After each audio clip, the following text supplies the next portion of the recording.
The U.S. and Mexico could be on the brink of worsening trade relations. The Department of Commerce said it may consider ending a 16-year trade pact with Mexico over tomatoes.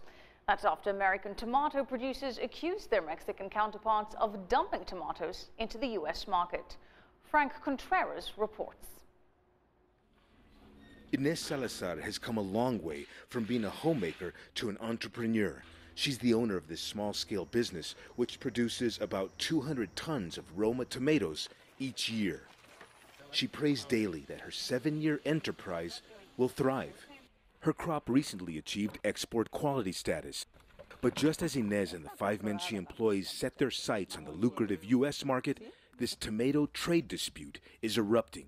I'm just getting to the stage where I can export to the United States. And if they shut me out at this stage, what would happen? I would be finished. I wouldn't know what to do.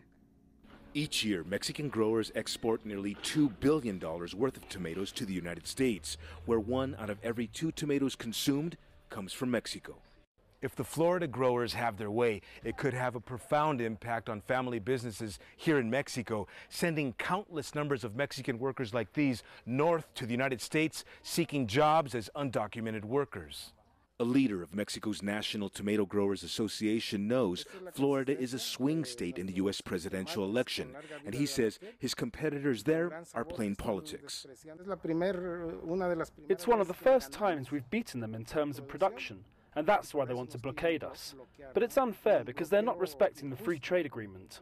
The tomato trade pact between the U.S. and Mexico has been in place for 16 years. Economists say ending it could result in higher prices for U.S. tomato consumers. Mexican trade officials say if the U.S. places higher tariffs on Mexican tomatoes, they'll block the importation of key U.S. products in retaliation.